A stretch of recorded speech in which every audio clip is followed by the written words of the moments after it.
La messe des Rameaux ce dimanche au Vatican, c'est le début de la Semaine Sainte, une messe présidée par le pape François qui est sorti de l'hôpital hier pour soigner une bronchite. Le pape a remercié les fidèles pour leurs prières pendant sa maladie.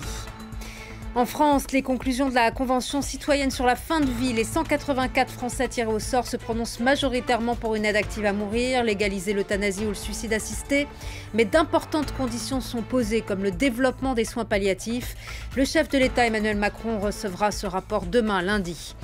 Manifestation de nouveau d'ampleur hier soir en Israël contre la réforme judiciaire du gouvernement de Netanyahou. Face au mouvement de protestation qui dure depuis 3 mois, le Premier ministre a concédé une pause d'1 mois. Mais les manifestants restent déterminés contre ce qu'ils estiment être une remise en cause de l'état de droit. La Maison-Blanche juge aussi dangereuse cette réforme portée par Netanyahou. Bienvenue à vous tous et merci d'être avec nous. Au lendemain de sa sortie d'hôpital pour soigner une bronchite, le pape François a présidé la messe ce dimanche des Rameaux sur la place Saint-Pierre au Vatican. Âgé de 86 ans, le souverain pontife a remercié les fidèles pendant la prière de l'Angélus. Maya Anaïs Yatagen nous en dit plus.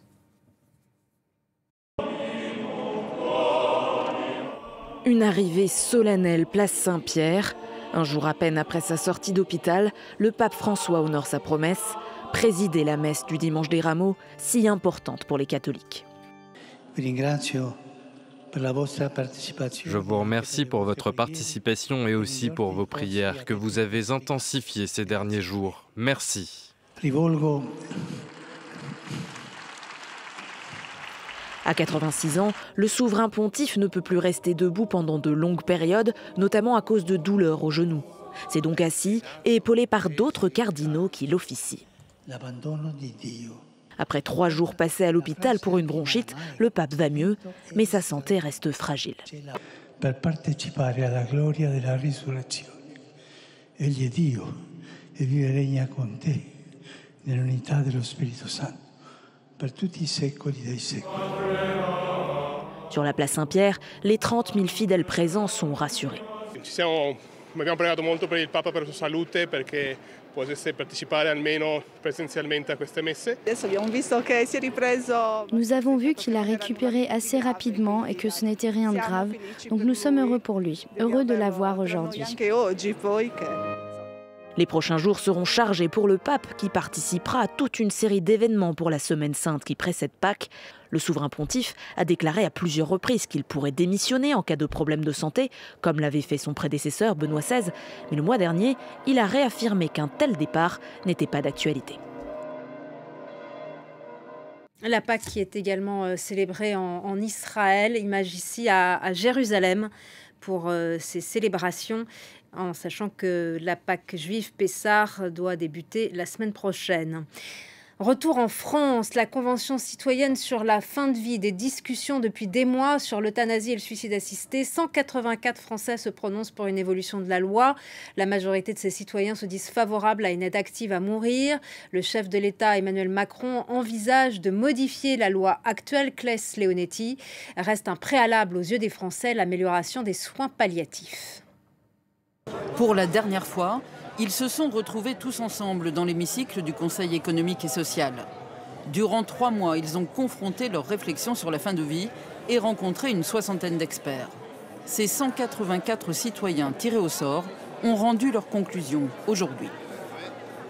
Après en avoir largement débattu, la majorité de la Convention s'est prononcée en faveur d'une ouverture à l'aide active à mourir. 76% pour, 23% contre, pour le suicide assisté ou l'euthanasie. Et c'est ce choix entre ces 2 possibilités qui a donné lieu aux échanges les plus intenses. Moi, c'est vraiment au choix euthanasie et suicide assisté pour que les gens, suivant les situations, suivant l'âge, suivant l'état, puissent avoir la possibilité vraiment de terminer leur vie correctement, dignement. Je suis plus ouvert au suicide assisté parce que ça déresponsabilise les médecins, mais ça laisse les patients son libre choix. Il faut que dans le protocole, les gens aient suivi des soins palliatifs et que vraiment là, il y a une limite où on ne peut plus rien faire et ils sont d'accord pour aller plus loin. Moi, pour le moment, je préfère attendre encore. Avec la loi actuelle dite Claes Leonetti, le patient peut être plongé dans une sédation profonde jusqu'au décès, mais c'est le corps médical qui en décide. Pour la Convention, c'est le patient qui doit choisir. En faisant d'abord Une prédemande auprès d'un médecin, suivie d'un délai de réflexion, puis d'une demande officielle écrite ou enregistrée. Demain, Emmanuel Macron recevra les membres de cette convention citoyenne et c'est à lui que reviendra le choix de s'inspirer ou non de ces propositions. Au Burkina Faso, 2 journalistes françaises expulsées de Ouagadougou hier soir après avoir reçu une notification des services de la Sûreté nationale. Les correspondantes des quotidiens Le Monde et Libération, les raisons de l'expulsion n'ont pas été révélées. Leur rédaction dénonce une mesure inacceptable et arbitraire. La junte militaire arrivée au pouvoir par 2 coups d'État il y a 1 an dirige actuellement le pays et depuis les relations se sont dégradées entre le Burkina Faso et la France. RFI et France 24 sont également suspendues.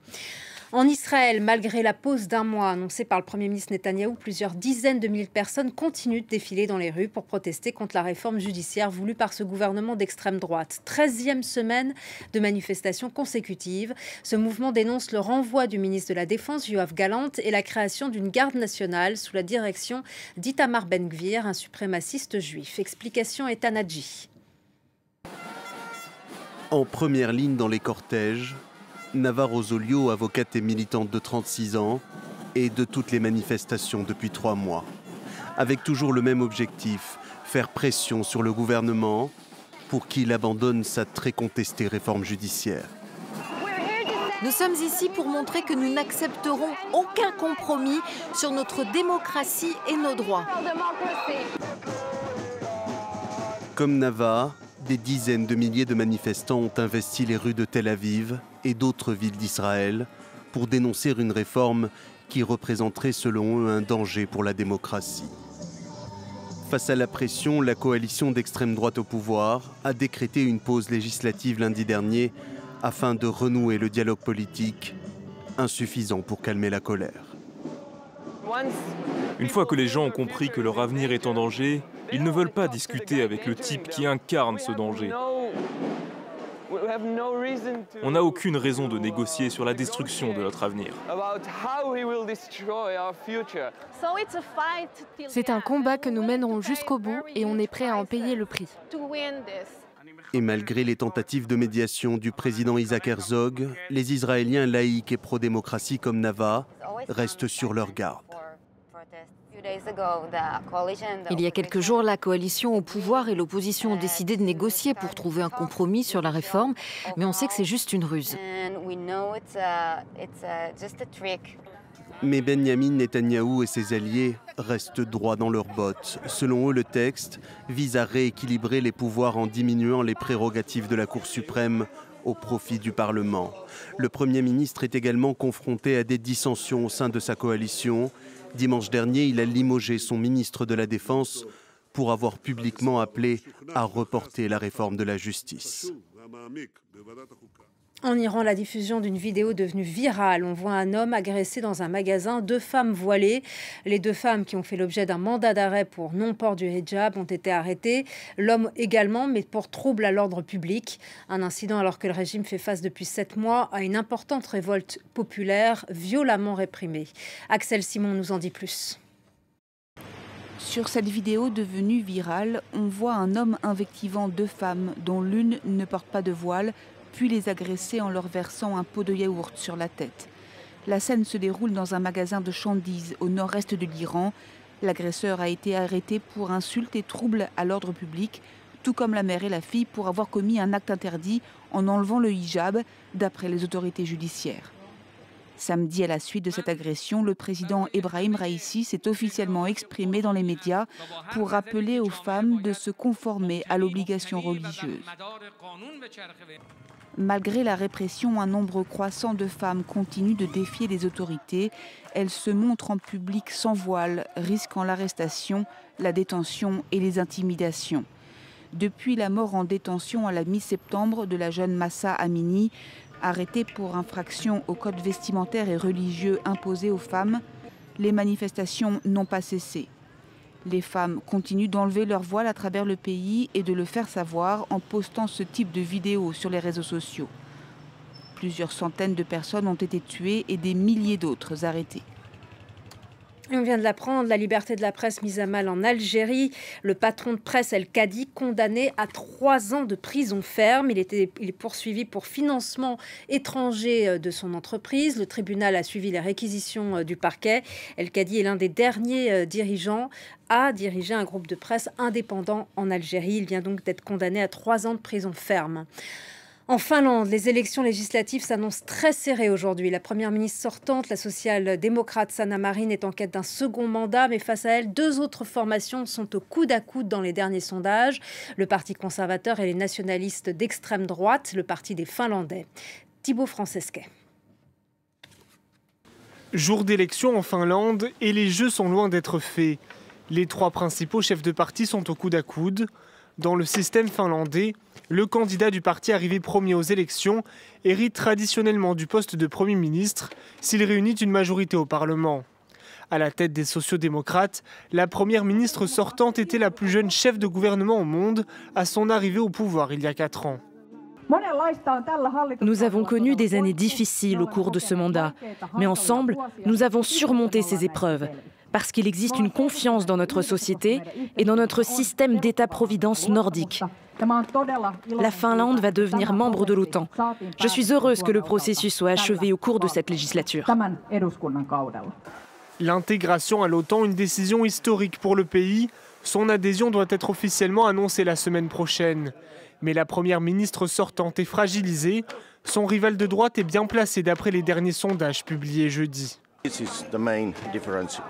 La principale différence avec ma rivale, c'est qu'elle ne se préoccupe pas de l'économie. Elle ne s'inquiète pas de la dette. Elle a été très bonne pour gérer les affaires internationales. Mais la situation économique dans notre pays est difficile et je m'engage à y remédier.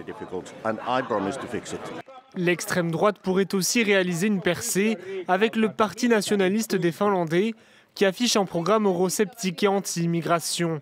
Jusqu'à présent, il n'est jamais arrivé en tête en Finlande, mais dans les derniers sondages, il talonnait de près la droite et les sociodémocrates. On vote aussi en Bulgarie, 5e élection législative en 2 ans. Les Bulgares élisent ce dimanche leur parlement dans un pays très divisé face à la guerre en Ukraine. Depuis la chute de l'ancien Premier ministre conservateur Borisov après une décennie au pouvoir, les différents partis peinent à s'entendre pour former une coalition et les partis pro-russes pourraient gagner en influence au sein du futur Parlement. Aux États-Unis, le passage de plusieurs tornades et de violentes tempêtes, elles ont coûté la vie à au moins 24 personnes selon un dernier bilan. La capitale de l'Arkansas a été durement frappée. Plus de 650 000 foyers restent privés d'électricité. Un vent puissant a balayé les États du sud et du centre-est du pays. Des tornades qui ont tout détruit sur leur passage. Du Tennessee à l'Indiana, on compte des victimes dans 6 États. On pouvait entendre les maisons s'envoler, des grondements sourds. À Wynne, dans l'Arkansas, au moins 4 personnes ont été tuées. La moitié de la ville a été rasée, y compris le lycée. Il y avait beaucoup de traditions dont j'étais fière dans cette école. Ça me rend tellement triste qu'elle ne soit plus là. Mais je sais qu'on reviendra plus fort. Belvédère, à 100 km de Chicago. Ici, le toit du théâtre s'est effondré en plein concert. Une personne est morte, des dizaines ont été blessées. Des tornades impressionnantes qui en ont pris beaucoup par surprise. Dans l'Arkansas, un homme filme tout depuis son van. Il a eu la peur de sa vie, mais il est sain et sauf. J'ai vraiment cru que j'allais mourir quand j'ai vu les vents se lever de cette façon. Et heureusement que mon van était garé comme ça. S'il avait été dans l'autre sens, la tornade l'aurait emporté. La gouverneure de l'Arkansas a déclaré l'état d'urgence. De nouvelles tornades qui suivent celles qui ont dévasté l'État voisin du Mississippi il y a une semaine. En France, pour ou contre les trottinettes électriques en libre service, référendum local à Paris. Les 21 bureaux de vote sont ouverts et les Parisiens sont nombreux à se déplacer. Les villes de Montréal et de Barcelone ont déjà interdit ce mode de transport, jugé dangereux pour les piétons et les cyclistes. Les opérateurs privés, eux, ont mené une intense bataille de communication et de lobbying avant ce vote. La maire de la capitale, Anne Hidalgo, a promis que la vie des Parisiens l'engagera. Et c'est la fin de ce journal. Merci à vous tous de votre attention. L'information continue sur France 24, en français, en anglais, en arabe et en espagnol. Merci à vous tous.